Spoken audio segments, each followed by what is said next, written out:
your parents didn't go, woohoo, you become a surfer. That's fantastic news. It was quite the opposite. They were worried about all the influences. Hey guys, and aloha. It's Mark Sawyer-Chu.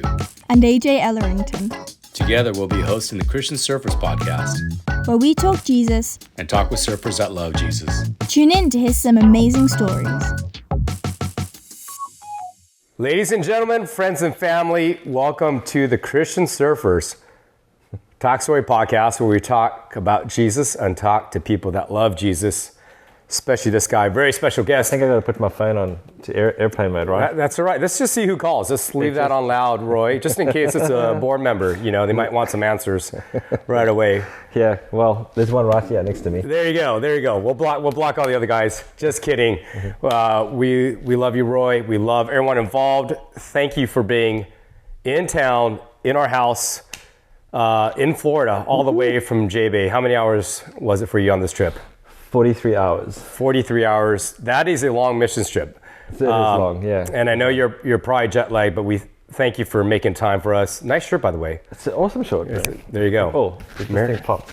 That's all right. I'm sure. A friend of mine gave it to me. Good. Really cool. It looks great on you. Mate, we're so stoked to have you in town, bro. Thanks, mate. I know you're tired, but and we've been trying to get you on the podcast for 20 years, it feels like. I prefer being on the other side of the camera. You're good on both, Roy. And God has put you in this position for a reason, and he's been using you. How many years have you been in the role now as International Director for Christian Surfers? 7 years. 7 years. Wow, time has flown by. Just seemed like the other day. In between there, but The funky years. Yeah, the funky years. That's right. 7 years, Roy, of faithfully serving in this capacity. But before that, how did you first get involved with Christian Surfers? Wow. So I know we're going back in time. Yeah, you got to go a long way back, so I'm getting to be an old guy. I think if I can flip it a bit, there's two scriptures that I love. One is Psalm 139, and it says, "All the days ordained for me were written in his book before one of them came to be." And the other one is in Hebrews, and it says, Jesus is the author and finisher of your faith. And at the beginning, they sound like they're the same thing, but they're actually so different, because the one is almost like, all the days ordained for me were written in his book. It's almost like God is outside of time, and he's looking in as a wonderful, loving father, and he can see everything that's going to happen. And it's very sort of passive, and it gives you comfort because you know that, whatever you're going through, he's been there. But the other one's amazing. It says that Jesus is the author and finisher of your faith. And I think the whole story for me really began when I took the pen and said, "Hey, Lord Jesus, you write the story." And it sounds, and he wrote a story that I would never have written. I would never have believed that I would have done this or been in this role or any of that. I was a kid that loved surfing, and surfing was my God. It was my idol. I did everything, cut school, whatever I could do to get to the beach, and just loved surfing. And surfing gave me so much, and not just surfing, but the surfing tribe.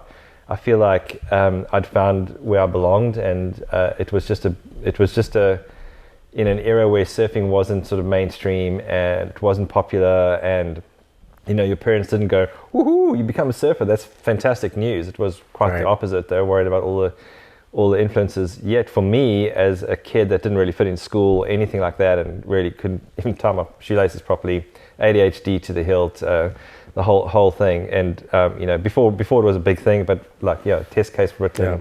Right there with you, still to this day. Yeah, exactly. Like a squirrel.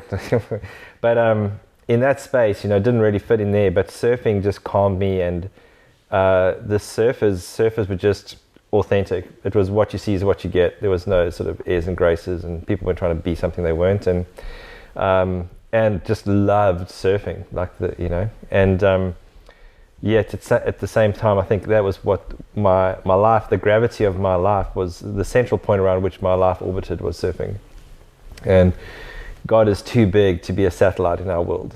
And so when I at 16 really, and even that, I think God kind of tricked me, because I went on a camp because there was a girl going on the camp, and met Jesus. Everything started shifting and changing. And then there's been a whole road since then, didn't know, pioneered Christian Surfers South Africa. What year was that? 90s, so in the early 90s. I think Christian Service started in the 70s with Brett Davis, our founder in Australia. Right. I think Granola, 1977, right? Yeah, and then 80s was Australia, UK, USA, and New Zealand. Right. And I remember hearing this Aussie guy came to surf South Africa, and he told me about this thing called Christian Surfers, and I was like, what? That sounds amazing. So me and my mates were like, well, if the Aussies can do it, we can give it a go. Yeah. And we were all students, and we just started. It was wild. It's called Sun Life when you guys started it, right? Sun Surf. Sun Surf. S-O-N Surf, yeah. So it was a beautiful time.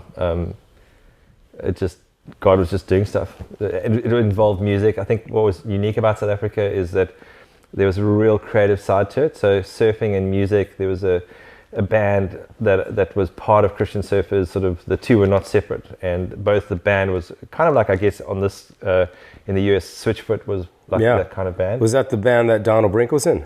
No, but Donnie Brink was a sound guy for another band called Peculiar People, I think. That's awesome. We love you, Donnie. Yeah, that's epic. So in the 90s, you met the Aussie guy. You started Sun Surf, and in what point did it become part of Christian Surfers? Well, that's a beautiful story about Christian Surfers. It's totally unique. Most sort of global missions begin with sort of from one point and grow outwards, where I think the genius and the gift that God had given Brett, who's such a high-level leader, like massive shoes to fill, but he's got such a humility that he saw the ability. He actually gathered all of the different Christian Surfers ministries together. Mm-hmm. So the first couple of international conferences were called Surf Ministry International Conferences. So you had YWAM, Fellowship of Christian Athletes, you had Christian Surfers, Australia, US, and like a very eclectic mix of folk. But there was a sense that God was doing something, and it was Brett's vision that, hey, we can be better together. Yeah. And I think that was one of the things that has really set sort of like a very flat culture in Christian Surfers and a real deep value of, and then you saw this thing about in the 2000s come together. And, for me as running Sun Surf by then had a national footprint. It was fully established, and I was finishing studies, and my mate, he was a chemical engineer, and we both sort of kind of went full time, but didn't know what we were doing. Everything was full-time ministry. Yeah, but we didn't have donors or sponsors or any of that. We ran like an entrepreneurial thing. We ran surf events. So we signed up with we pitched to different surf brands, and then we'd run these national or regional, Cape Town regional, and then eventually national events, and that's how we'd make money. Amazing. Well, I think I appreciate that about you, Roy, is just getting to serve alongside you after all these years, seeing how hard you work for your family and your ministry and the kingdom, the creativity that you have, the entrepreneurship that you have, and you do what it takes to make it work. 7 years at the helm now, after succeeding Brett Davis, BD, who was our founder and now advisor, and he networked us all together, all the different countries. We're at 39 countries now? Yeah, and growing quick. So around 39. I'm really excited. I think our new system is working very well for us, and very excited about where we're going. Could you tell us a little bit about the new system and the vision that God's given you for Christian Surfers now, globally? Yeah, sure. So one of the things I knew that when I was taking over, I really needed to. We needed clarity on where are we at this point in history, and where we're going. And you're one of my bosses, the board members.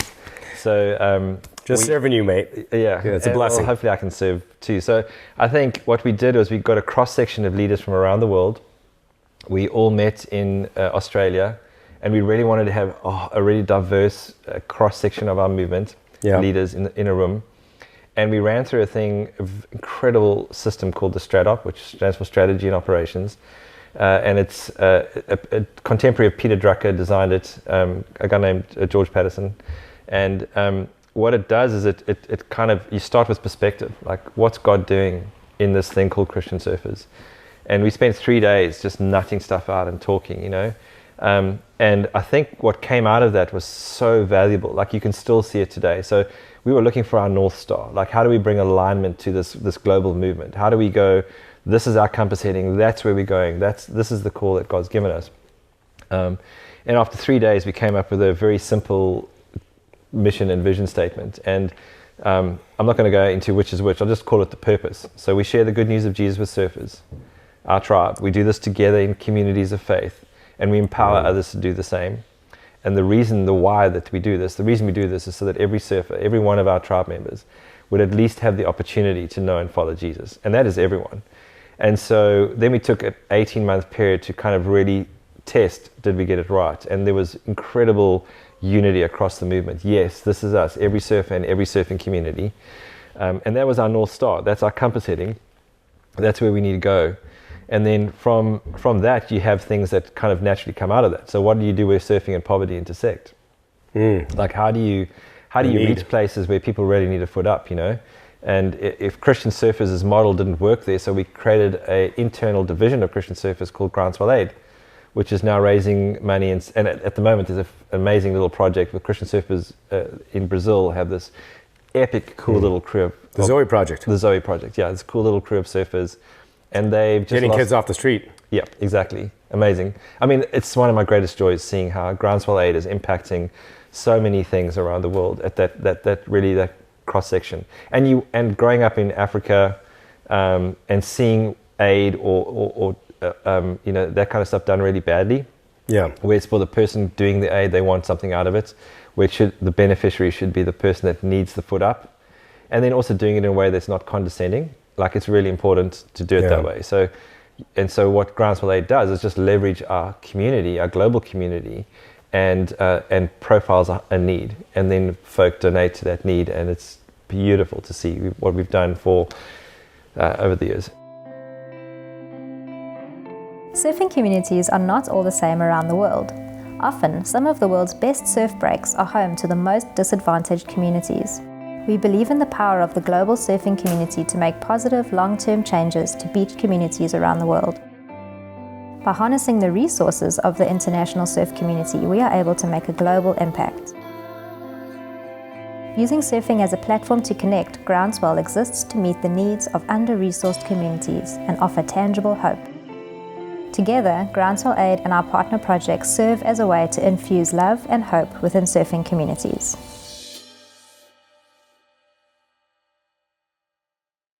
But the other side of it was also, you know, every surfer to have the opportunity to know and follow Jesus. Like, how does that look? How does that work? And we, from the very beginning of Christian Surfers, believed in the local church and are deeply passionate about the local church. I'm absolutely in love with the local church. And so many places we were working, there just wasn't a sandy feet friendly church. And so in 2016, the first conference, I'd just taken over the role, we got a group of pastors into a room, or surf people, and we were like, okay, well, what does this look like? How do we get on the front foot here? And it was a disaster, mate. It was a disaster. And things were going nowhere. I think Robbie from Salty Church was there. Rich Elrington was pioneering a church in Hossigal, France, doing an amazing job. And there was just a sense that there's something here, but there's, you know, what is it? Yeah. And I remember, I don't know who said it, but there was some point in that discussion, someone just said, wait, let's just share each other's stories. And we started hearing the stories that the nuggets of truth came out. Like there was the idea that we wanted, again, create something for our tribe, and we wanted to make something that just fit. And that process was great. It was another thing. It wasn't going to fit within Christian Surfers. Right. So they run natural byproducts, organic movements. Well, yeah, and in some ways they needed to be separate so they could run quicker and faster. And I must say they're growing really quickly. It's beautiful to see. We were really working on the synergy. We spent 2 years after that crafting it, so making sure that there was alignment with the vision, mission, and values between the two organizations.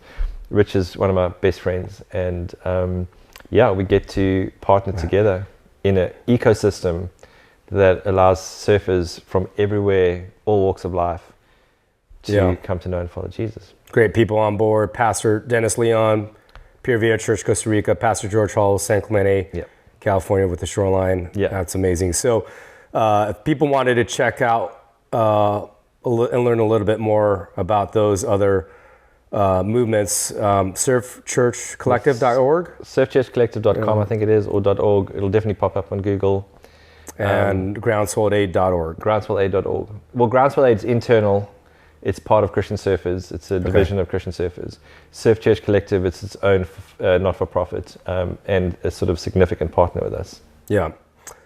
That's an awesome update, Roy. Let's go back to South Africa and J-Bay real quick. You were already based there. At one point, the national director for Christian Surfers South Africa, right? Yes. And then moved into a regional areas... African area role, yeah. And then applied for the job of being the international director. What are some of the challenges that we face now, and how could people be supporting us as a movement? So the transition from those roles was really, really interesting and really a gift for me. So I love starting things. That's what I love doing. And you're a starter, entrepreneur, visionary. Yeah, I find it funny that I'm in a not-for-profit organization, because I was actually running my own little business for a season, but God really called me, and that was a really poignant moment in my whole journey. We're blessed to have you. Stepped out of Christian Surfers, and it was the wild, wild west days of web development, and I pulled together a businessman who had a nice network, and he saw the gap in the web space, and I pulled together one of the kids that I'd been coaching that surfed. That was the era, and he was into web design, and this guy said, okay, well, I'll give you access to my clients, my client base. You got 3 months to turn the business around. And it was a beautiful, beautiful journey, and we were doing really well. And it was growing, and I knew I wanted to end up in a different space. I didn't want to be designing the web pages. I wanted to be managing or driving something in that space. And I don't have these crazy spiritual experiences, but I walked into the restroom, and there was, when someone like throws a punch and it's a reaction, not a cognitive, it's not a thought process, it's just something you do. The block. Yeah, I just fell on the floor, and I just went, Lord, what do you want? And there was just this unbelievable sense of the presence of Jesus in that room, and I didn't hear like an audible voice, but it just said, what are you doing here? And that was the turn back to Christian Surfers South Africa. And then Brett gave me opportunity to like up my leadership game and work with him on a bigger space and in cross-cultural and with other leaders, and I really, really loved that. It was really which is why I want to really build a clear leadership pathway, Christian Surfers. So one of the things we started is CSALT.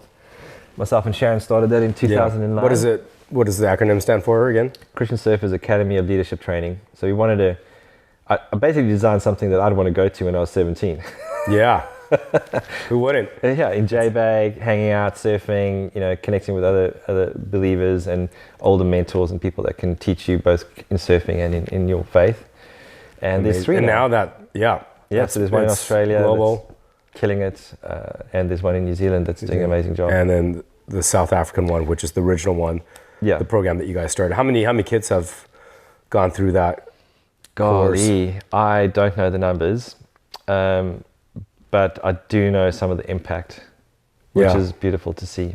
Yeah, which is even more important, I believe, sometimes. And so if you've got a 17-year-old to roughly 24-year-old. Yeah, 17 to 20, a little bit over that, 24. 17 to 28, I'd say, is probably the sweet spot. Sweet spot. Australia is running a phenomenal program. New Zealand's running. My daughter's actually on her way to New Zealand. And, go, Kaylin.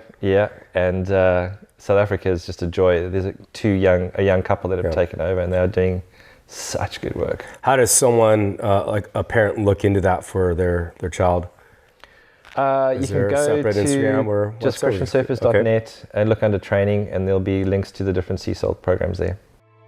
Dream with me, what if every surfer had access to a surf-friendly church.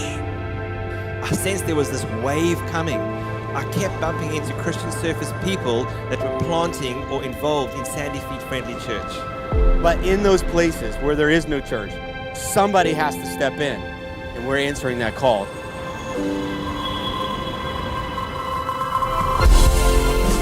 This is what's wonderful about pioneering something new. It's what's wonderful about starting a church where there aren't any other Christians. Because I can't do a big flyer run. I don't have any of those options. The only way our church is going to grow is through people getting saved. God's got to turn up and start saving some people. That's his job.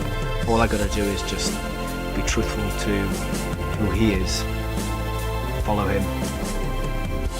But he's kind of in the business of turning up and showing off. That's what God loves to do. He's the I am.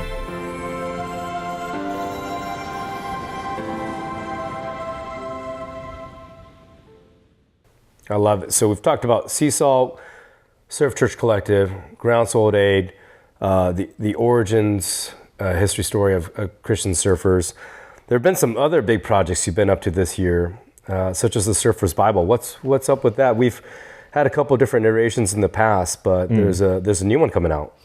Yes. So there's a guy in Australia named John O'Bailey, and I think we always struggled with this thing. We had done a couple of Bibles in sort of several different languages. They've all been really good. And then we're in the digital era. You know, most people read the Bible on their phone. Right. And there was questions around, do we need an app? And apps are really expensive. And what are we doing in that kind of space? And we never landed those two worlds. You know, someone said to me, well, why, if you need an app, you know, I've got a Bible app, which is fantastic for the Bible, and I've got a surf app, which is great for surfing. So don't create something that no one needs. Interesting. And Jono just had this vision. He was like, you know what, What a legend. Yeah. He's a great guy. Yeah, he really is. And he was like, we need a Bible that really is able to be handed out, but actually connects to a digital backend. And so we started the project. The idea is pretty simple. It's a standard Bible, a New Living Translation, evergreen content inside, beautifully created, really nicely done with photos and all sorts of cool, like really surfy stuff. But there's QR codes in that Bible that'll take you to a live digital backend. And then those QR codes take you to stories that we've gathered. Bethany Hamilton, you know, other really, really amazing surfers. Testimonials, yeah. People sharing their life story. And it's been a beautiful, exciting journey. And the Bibles are basically on the seas at the moment. They've been printed. We're busy building the digital platform. Being shipped as we speak. As we speak, they're being shipped around the world. The analog product, the digital product's being built out. The videos have been shot already. And you'll be able to order one online. So you'll be able to go online. If you've never had a Bible before, we'll send it to you for free. Just got to pay for your shipping. Wow. Yeah, and that's pretty cool. If you're a Christian and you want one, our deal is going to be something like, you know, pay $16 and we'll ship you a Bible, but with the other $8, we're going to give one away. So we're not going to sell them. We're giving buy one, give one out. Buy one, give one out. Yeah, give a wave. I love that. Yeah. Even more challenging maybe with the waves, but we believe you guys can do it. For sure. And I love that. The original Tom's model, right, with the shoes. Buy a pair of shoes and get one. That's fantastic, but nothing better than the living Word of God. Absolutely. That's one of the best gifts that we could receive, which lead us to the best eternal gift, Jesus Christ as our personal Lord and Savior. Any other projects on the plate for you? Several, all in different stages of development. I think we've got... You're the master juggler, Roy. Well, I think I love seeing team and I love organizational development. So one of the things we did once we had the North Star, the vision of where we wanted to go, the next thing was looking at structure. Like what is the structure that needs to be there? That was real tough. That was really difficult to say, okay, well, we're not going to be able to grow if we do things in the same way. We need to restructure ourselves north to south, not east to west, so that leadership can develop in time zones. So we added another layer of leadership, which was area directors, APAC, which is Asia Pacific, Europe, Middle East, and Africa, and then the Americas. And this wasn't an original thought, by the way. We just saw what was out there. Yeah. And had some incredible leaders. One of them, a friend of mine in the surf industry, that sat with him in his offices in California and showed him my strategy, and he's really... Trevor Berge. No, it wasn't Trevor. It was Jeff Moore. And just that's awesome. In his beautiful, gentle way, kind of just said, you need to think about these things. And I was like, yeah, okay, I've got a lot of work to do. Yeah. But yeah, he really was a great friend and a good mentor, and kind of helped me rethink through what the structure should look like. Jeff's awesome. Yeah. That's very great. Yeah. And then from there it was about adding staff, which is really what we need now, you know? So, and I think... Growing the staff. Yeah, we really do. We really are short-staffed in some spaces. We have incredible momentum. We are seeing like crazy things happen. Like just the other day, I heard of a guy in some crew in Sierra Leone, and I mean, it comes across my desk daily, and we just need. And then the new space that I'm really passionate about is the digital media space. Yeah. So important. So it's so important, and it's where people have gone. Well, everyone lives in we kind of maybe see it as two worlds, but it's an integrated world. Yeah. So if you're a Grom, you live online, and you live in a physical space too. Yeah. And it's really for me about not just the digital space and social media and all that, but it's about how do we create something that allows community to develop, that's real and authentic, and that's not passive, but it's active, so that if someone touches you on Instagram or someone reaches out, how do we really connect with them and actually have a conversation or pray for them, or I don't know, create a meaningful interaction versus just a how do we add value to someone looking for some Jesus, Yeah. How do we really add value to them at their point of need? Yeah.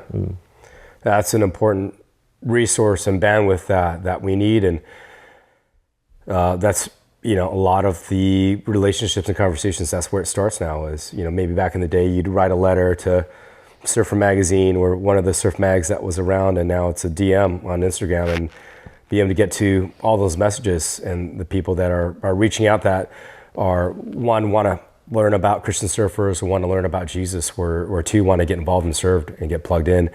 Absolutely. I'll tell you a really cool story. So, love to. Let's hear it. I was in El Salvador last year at the Europe Middle East. At the Americas area gathering, and with Lared and Chamba and Lared and the whole crew. Yeah.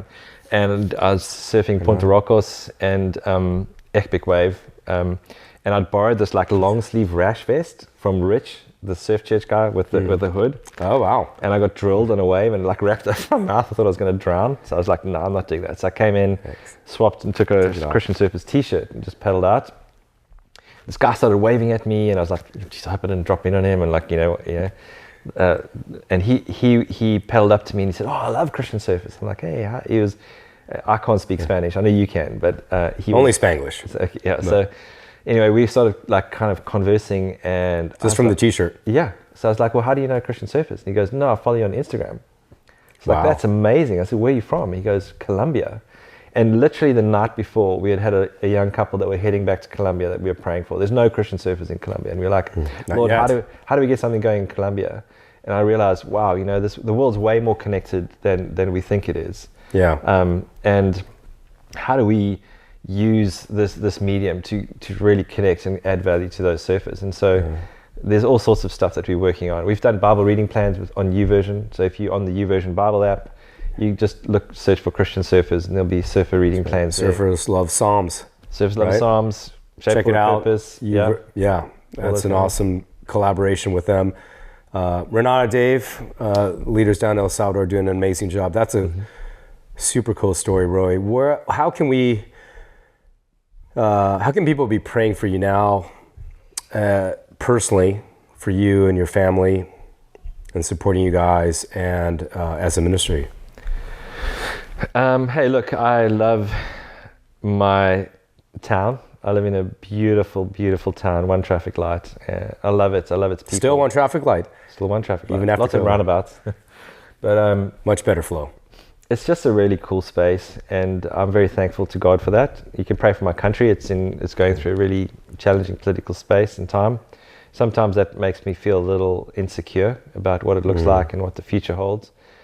But honestly, we moved to J Bay 16, 17 years ago. My kids are growing up there, and I just love the town and the people. It's just a really authentic, beautiful mix, and it's got its drama like any surf town, but it's a beautiful space. So you can be praying for that as we navigate that. And then I think for Christian surfers, we are on a massive drive. Like, we want to grow to 1,000 local missions. We want to grow to 100 countries. We want to grow to a media impact that's maybe touching 500,000 to 600,000 surfers regularly, and we want to do that by 2030.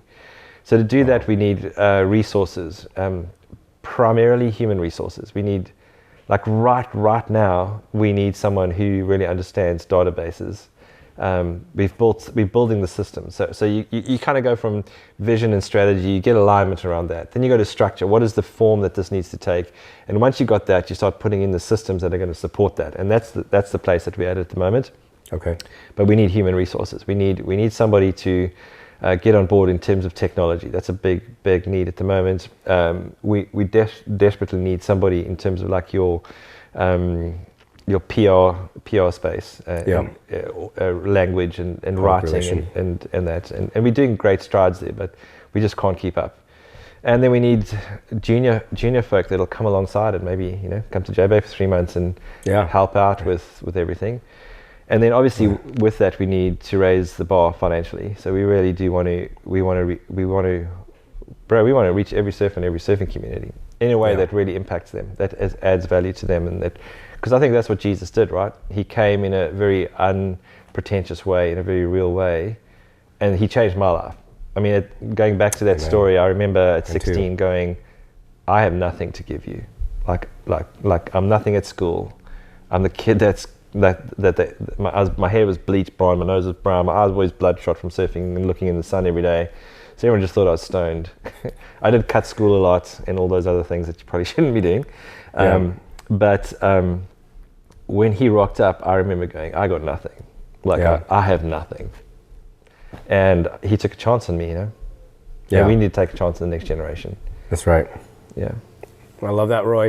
So those are some ways that you guys could be supporting and praying for the Harleys personally and ministry-wise with Christian surfers.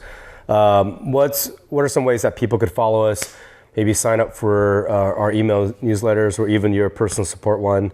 How do they get in contact with you and us? Yeah, I think it's pretty easy. You just go to christiansurfers.net and there'll be a little form there. You can give us your email if you use email.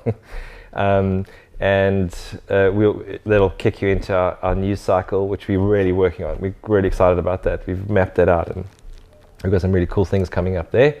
Or follow us on Instagram or LinkedIn or Twitter or any of those platforms. YouTube, we've got a YouTube channel. We're going to work on a couple of YouTube channels. So we're going to be adding the Surface Bible YouTube channel. It'll be kicking off really soon. And any one of those will be able to connect you with us. I love it. Roy Harley, thank you for coming to Florida. Thank you for sharing. I'm thankful that my girls, Luana and Maya, gave us more than 60 seconds for this podcast. Come on, man. Upstairs, my amazing wife, Lydia, keeping them under control. And thank you, Mark. Praise God. It's an honor to serve with you. You're an amazing human, and I really appreciate all that you do and give to CS, Just another broken man following Jesus. But I get to serve alongside someone like you. What is this? Cheers. I haven't tasted it yet, by the way. Christian beer, non-alcoholic, 0%. What makes it Christian? Oh, we haven't cracked it yet. That's it. Watch it. Might kind of fizz out a little bit, but you're just going to have to drink it fast. Yeah, don't shake it. Haven't won any trophies on the podium. There you go. Perfect. Look at that. Expert can opener. Dan Choi, Zion Church, St. Clemente. Thank you so much. Love it. No kidding. It's not bad, Straight edge, West Coast pale ale, and a non-alcoholic. I'll have to taste like beer without any of the side effects. Cheers. I was not expecting much, but it's actually pretty good. There you go. It's really pretty good. God bless you, Dan. He's got an awesome family and a great church there in St. Clemente. Not bad. If you can drink beer, drink a Christian beer. NA. Pale ale is one of my favorites. There you go. I'd love to know how he does that. Did not pay him to say that, guys. Just letting you know. Dude, great job. Thank you so much. Thanks, bro. I don't know if we did an official sign-off Like, subscribe, put the button on Roy's head, Grant, wherever it is, and pray and support these guys. Thank you for watching, guys.